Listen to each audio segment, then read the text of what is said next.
दोस्तों नमस्कार, मैं संदीप परेला आपका स्वागत करता हूं आपके लोकप्रिय न्यूज चैनल रणछोड़ टीवी पर। दोस्तों, इस चैनल को लाइक शेयर सब्सक्राइब करके सपोर्ट करें। हम आपके लिए हाजिर हैं पूरे देश व दुनिया की खबर लेकर। चलो आइए शुरू करते हैं धौलपुर की मुख्य खबरों के साथ। राज्य के 508 पूर्व एमएलए को पेंशन देने के खिलाफ पीआईएल।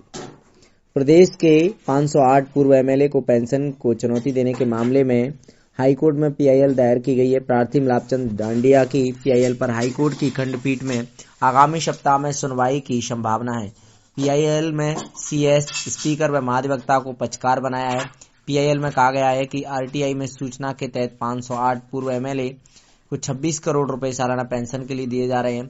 कई विधायक वर्तमान में भी एमएलए हैं। करीब आधा दर्जन से अधिक पूर्व एमएलए को 1 लाख रुपए से ज्यादा पेंशन दी जा रही है। 100 से ज्यादा पूर्व एमएलए ऐसे हैं जिन्हें मासिक 50,000 रुपए से ज्यादा की पेंशन दी जाती है।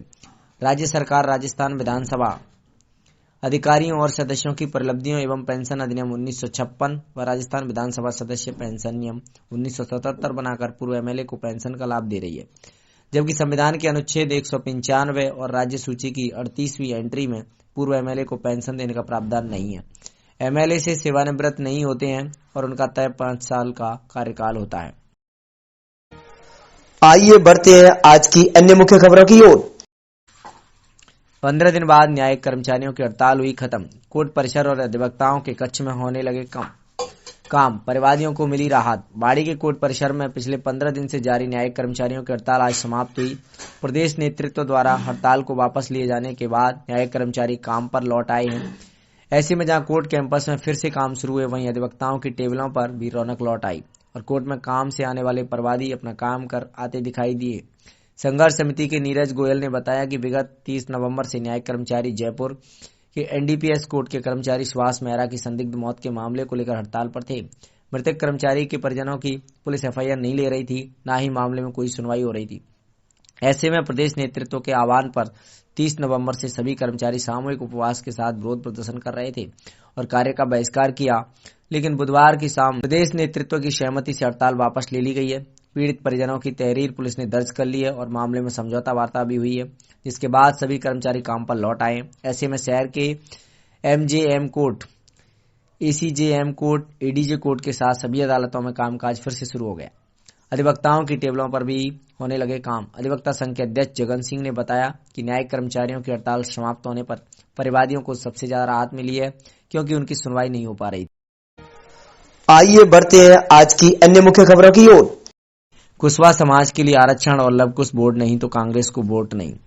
आज राजस्थान कुशवाहा आरक्षण संघर्ष समिति के तत्वाधान में हिना रिसोर्ट धौलपुर में आरक्षण और लवकुश कल्याण बोर्ड सहित विभिन्न मांगों को लेकर कुशवाहा समाज के आरक्षण संघर्ष समिति के प्रतिनिधि मंडल द्वारा प्रेस वार्ता आयोजित की गई। प्रेस वार्ता आरक्षण संघर्ष समिति के संरक्षक लक्ष्मण सिंह कुशवाहा जयपुर और वासुदेव सिंह कुशवाहा सह संयोजक आरक्षण संघर्ष समिति द्वारा की गई। इस अवसर पर प्रेस वार्ता में कर्मठ कार्यकर्ता उपस्थित रहे। लक्ष्मण सिंह कुशवाहा ने कहा कि सरकार को समय के रहते हमारे आरक्षण और लवकुश बोर्ड सहित विभिन्न मांगों पर कार्रवाई नहीं करती है तो हम आगे भयंकर आंदोलन करेंगे, रोड नहीं रेल भी जाम करेंगे। इस अवसर पर प्रेस वार्ता करते हुए सह संयोजक वासुदेव कुशवाहा ने कहा कि कुशवाहा समाज के लिए आरक्षण और लवकुश बोर्ड नहीं तो कांग्रेस को वोट नहीं। पहले हमने रोड रोका था, आगे हम रेल भी रोकेंगे और सरकार के खिलाफ आने वाले चुनाव में वोट भी नहीं करेंगे। इसलिए समय के रहते सरकार को हमारी मांगों को पूरा करना चाहिए, अन्यथा रेल भी जाम करेंगे। वार्ता के दौरान स्पष्ट किया कि 25 दिसंबर को उज्जैन में मुख्यमंत्री का दौरा है। पूर्वी राजस्थान कुशवाहा समाज का गढ़ है।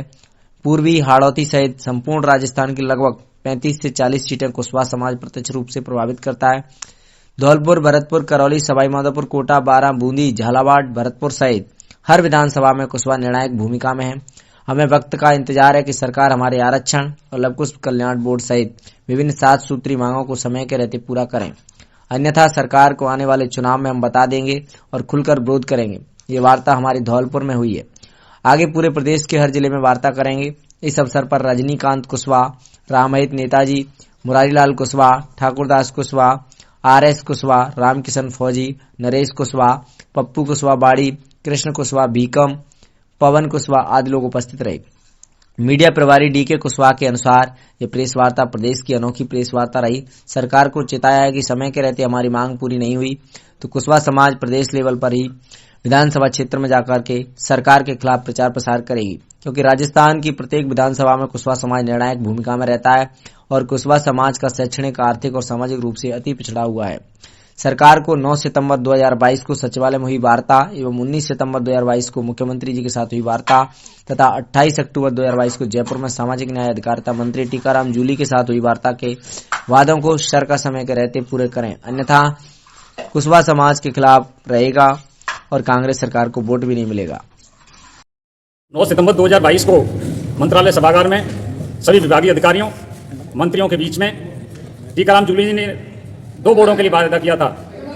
कुशवाहा काची शाक्य के लिए लव कुश कल्याण बोर्ड और सैनी समाज के लिए ज्योतिबा फूले बोर्ड। सैनी समाज के लिए ज्योतिबा फूले बोर्ड बनाया, लेकिन कुशवाहा समाज के साथ अन्याय किया और लव कुश बोर्ड का गठन नहीं किया।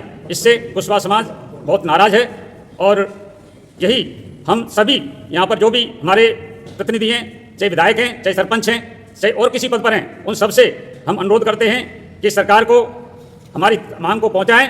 वासुदेव प्रसाद कुशवाहा, फूले आरक्षण संघर्ष समिति सह संयोजक प्रदेश राजस्थान। आज हम हिना रिसोर्ट में धौलपुर में सभी पत्रकार और आगंतुक महोदयों का हार्दिक अभिनंदन स्वागत करते हैं। साथियों, कुशवाहा समाज अति पिछड़ा है और पिछड़े वर्ग की सूची में हम 25वें रैंक पर आते हैं। सभी समाजों ने बोर्ड की मांग की है। हमने 12 जून को चक्का जाम किया था। हम सरकार को आगाह करना चाहते हैं, दबी कुचले समाजों को एक समरसता में लाने के लिए, आर्थिक और सामाजिक रूप से समानता का अधिकार दिलाने के लिए आरक्षण की आवश्यकता पड़ती है। इसलिए हमारा कोई IAS IPS नहीं है। हम लोग शिक्षित हैं, बेरोजगार हैं, मजदूरी करते हैं, वार्षिक कहीं पर हम मजदूरी करके भरण पोषण करते हैं। हम बच्चों को पढ़ा भी लेते हैं, लेकिन हम पीछे नौकरी में रह जाते हैं। इसलिए हम सरकार से आगाह करते हैं कि लव कुश कल्याण बोर्ड की कुशवाहा समाज के लिए बहुत जल्दी घोषणा की जाए। अभी 25 दिसंबर को माननीय मुख्यमंत्री जी उज्जैन में आ रहे हैं। हम निवेदन करना चाहते हैं सरकार से कि 25 दिसंबर से पहले लव कुश कल्याण बोर्ड की कुशवाहा समाज के लिए घोषणा करें। अगर घोषणा नहीं की तो हम 12 जून को जो आंदोलन हुआ था उससे बहुत बड़ा आंदोलन करेंगे। SDM साहब से कल मेरी बात हो रही थी रूपबास में, उन्होंने कहा रेल कब रोकोगे। मैं सरकार को आगाह करना चाहता हूं कि अगर मैं आरक्षण नहीं दिया गया और हमें लव कुश कल्याण बोर्ड की घोषणा नहीं की गई तो ये कुशवाहा समाज पीछे नहीं हटेगा। रोड जाम तो क्या, रेल रोको आंदोलन भी हम करेंगे। हम हटेंगे नहीं, हम अपने अधिकार के लिए लड़ते रहेंगे। साथ आइए बढ़ते हैं आज की अन्य मुख्य खबरों की ओर। आज अग्रवाल समाज समिति मनिया की ओर से अग्रवाल युवा मंडल मनिया की नवीन कार्यकारिणी का चुनाव मांगरोल रोड पर अग्रवाल धर्मशाला में चुनाव अधिकारी राजेश गोयल की देखरेख में हुआ, जिसमें सर्वसम्मति से चुनाव कराए गए। कार्यक्रम की अध्यक्षता समाज अध्यक्ष राधेश्याम बंसल पोपल सेठ ने की। अध्यक्ष ने कहा कि युवा ही देश का भविष्य है, युवाओं को समाज के लिए आगे आकर कार्य करना चाहिए जिससे समाज को मजबूती प्रदान हो। मंत्री मोनू सिंघल ने बताया कि युवा अध्यक्ष पद पर जगमोहन बंसल उर्फ जैकी, महामंत्री संतोष सिंघल को निर्विरोध चुना गया। नवनियुक्त युवा अध्यक्ष जगमोहन बंसल ने बताया कि समस्त कार्यकारिणी का गठन जल्द ही किया जाएगा और ब्लड डोनेशन शिविर जैसे कई तरह के कार्यक्रम आयोजित किए जाएंगे। नवनियुक्त महामंत्री संतोष सिंघल ने कहा कि समाज द्वारा जो भी जिम्मेदारी दी गई है उसको पूरी मेहनत एवं निष्ठा के साथ निभाएंगे और जिम्मेदारी के लिए समस्त समाज का आभार प्रकट किया। इस मौके पर वरिष्ठ उपाध्यक्ष विजय बंसल, उपाध्यक्ष संतोष, गोपाल दास बंसल, रमेश चंद अग्रवाल, मुनीश सिंघल, चिंटू बंसल, दिनेश चंद मंगल, पीयूष गोयल, कमल बंसल, विकास गोयल आदि समाज के लोग मौजूद रहे। आइए बढ़ते हैं आज की अन्य मुख्य खबरों की ओर। नाली में गिरकर घायल गाय, गांव वालों ने कड़ी मशक्कत के बाद निकाला बाहर। सरानी खेरा के गांव खेरा में एक गाय नाली में गिर गई, जिससे घायल होकर गाय का पैर टूट गया। गाय नाले में करीबन 1 घंटे तक फंसी रही। जब गांव वालों को पता चला तो काफी समय के बाद गाय को निकाला गया। इस मौके पर कला, मंगल ऋषि, उत्तम सिंह, राम रतन, राजवीर मौर्य समेत अनेक ग्रामीण लोग मौजूद रहे। उत्तम सिंह कुशवाहा की रिपोर्ट।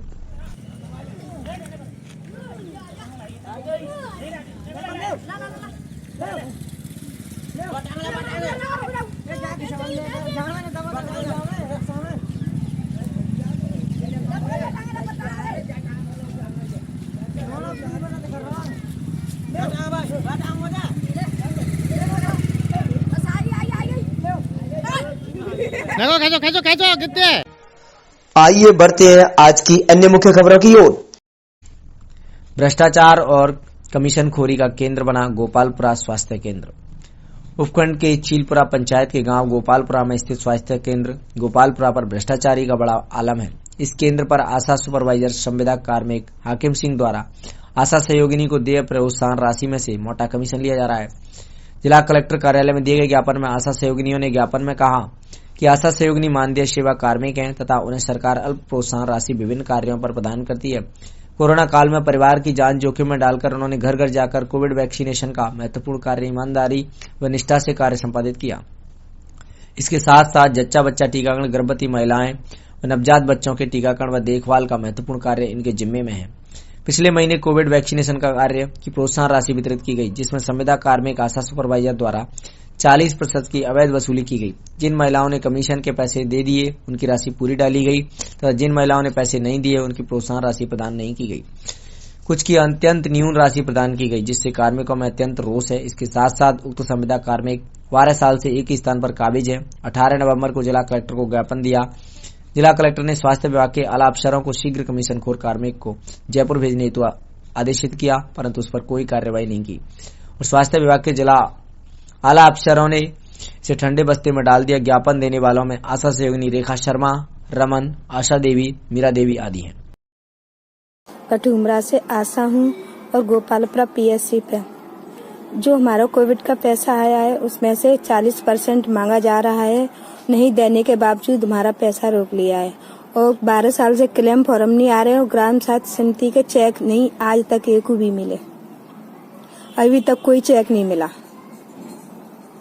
हाकिम सुपरवाइजर ने हमसे पैसे लिए हैं और ना देने के बाद ना तो चेक दिया और न कोविड के पैसे दिए और ना ही क्लेम फॉर्म पूरा डालते हैं, नहीं पैसे देने के बावजूद। मैं रेखा शर्मा आशा सहयोगिनी मेहदपुरा और पीएससी गोपालपुरा की हूँ। हमारा सर शोषण हो रहा है। हमारा आशा सुपरवाइजर हाकिम सिंह कोविड की वैक्सीनेशन के पैसों में से 40% ले रहे हैं सबसे। मैंने पैसे नहीं दिए तो मेरी पूरी पीएससी गोपालपुरा पर मेरे सबसे कम पैसे 6800 रुपये आए हैं, जबकि मैंने कोविड में सबसे अच्छा कार्य किया था। राकेश कुमार जायसवाल सर जिला कलेक्टर साहब ने मुझे RAC पर सम्मानित किया।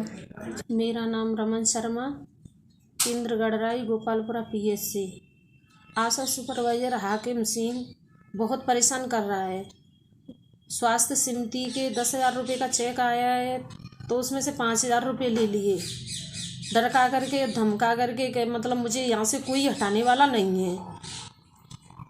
500 रुपये मांगे क्लेम फॉर्म चढ़ाने के, उसमें से नहीं होने के कारण 200 रुपये प्रतिमाह दिए गए। 2020 से अब तक दे रहे हैं सर।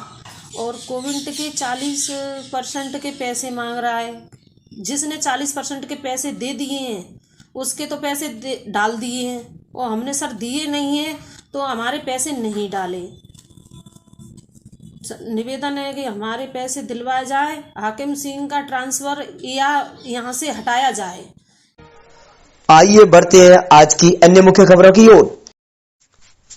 कल होगा रोजगार सहायता शिविर का आयोजन। 16 दिसंबर को रोजगार कार्यालय परिसर धौलपुर में राज्य सरकार की लोक कल्याणकारी नीति के तहत जिला प्रशासन एवं जिला रोजगार कार्यालय द्वारा 1 दिवसीय कैंपस रोजगार सहायता शिविर का आयोजन 16 दिसंबर को रोजगार कार्यालय परिसर धौलपुर में किया जाएगा, जिसके अंतर्गत बेरोजगार आशार्थियों को व्यावसायिक मार्गदर्शन दिया जाएगा एवं Bhole Baba milk food and RECL, अतैर एनर्जी, न्यू अपॉर्चुनिटी, इनो प्राइवेट लिमिटेड, कुशल एवं कौशल रोजगार सहित अन्य स्थानीय कंपनियों द्वारा आशार्थियों की भर्ती की जाएगी। समस्त बेरोजगार आशार्थी अपनी योग्यता संबंधी दस्तावेज तथा पासपोर्ट साइज फोटो साथ लेकर 16 दिसंबर को सुबह 10 बजे रोजगार कार्यालय धूलकोट में भाग लेंगे। आइए बढ़ते हैं आज की अन्य मुख्य खबरों की ओर। अग्निशमन अधिकारी एवं फायरमैन भर्ती की हुई दक्षता परीक्षा। धौलपुर जिला मुख्यालय पर स्वायत्त शासन विभाग के अधीन नगरीय निकायों में अग्निशमन अधिकारी एवं फायरमैन सीधी भर्ती 2021 में सफल अभ्यर्थियों की शारीरिक एवं प्रायोगिक परीक्षा का आयोजन किया जा रहा है। अतिरिक्त जिला कलेक्टर सुदर्शन सिंह तोमर ने बताया कि भर्ती प्रक्रिया को निर्बाध रूप से वीडियोग्राफी कराकर संपन्न कराया जा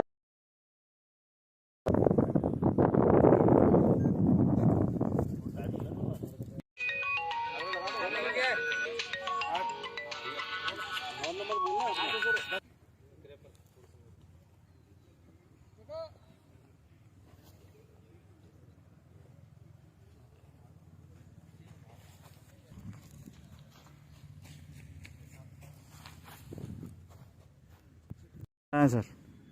जैसा कि आपको विदित है, राजस्थान कर्मचारी चयन बोर्ड द्वारा सहायक अग्निशमन अधिकारी एवं फायरमैन सीधी भर्ती परीक्षा 2021 का आयोजन किया गया है। इसमें लिखित परीक्षा में स्वीकृत पदों के विरुद्ध लगभग 10 गुना अभ्यर्थियों को उत्तीर्ण करते हुए जिला मुख्यालयों पर प्रतिदिन 10 दिवसीय अर्थात 15 दिसंबर से 28 दिसंबर तक 20 कैंडिडेट पर डे के लिए शारीरिक दक्षता और प्रारंभिक परीक्षा के लिए भिजवाया गया है। इसमें विभिन्न प्रकार की परीक्षाएं जिसमें दौड़, अपने सीढ़ियों पे चढ़ना, रस्से पे चढ़ना और अन्य डमी जो प्रैक्टिस है उसके लिए एक सहायक अग्निशमन अधिकारी AFO DLV नियुक्त किए गए हैं। जिला प्रशासन की ओर से ADM को इस भर्ती परीक्षा का अध्यक्ष नियुक्त किया गया है। पुलिस के माध्यम से, सिविल डिफेंस के माध्यम से, स्थानीय चिकित्सकों के माध्यम से और अन्य यहाँ जो संसाधन हैं पुलिस लाइन में, इनके माध्यम से समस्त व्यवस्थाओं को सुचारू संचालन के लिए अग्रिम रूप से तैयारियां कर ली गई हैं। समस्त परीक्षा आपकी जानकारी में है। समस्त परीक्षा को वीडियोग्राफी और CCTV कैमरे के माध्यम से रिकॉर्ड में लिया जा रहा है। प्रत्येक फिजिकल और प्रैक्टिकल टेस्ट की स्कोर शीट को सील्ड लिफाफे में तैयार कर पर डे ट्रेजरी में सुरक्षित रखा जाएगा और 10 दिवसीय ये लगातार आपके अपने न्यूज चैनल रणछोड़ टीवी में खबरें व विज्ञापन लगवाने के लिए वीडियो स्क्रीन पर दिख रहे इन नंबरों पर खबरें भेजें व अपने विज्ञापन भेजें।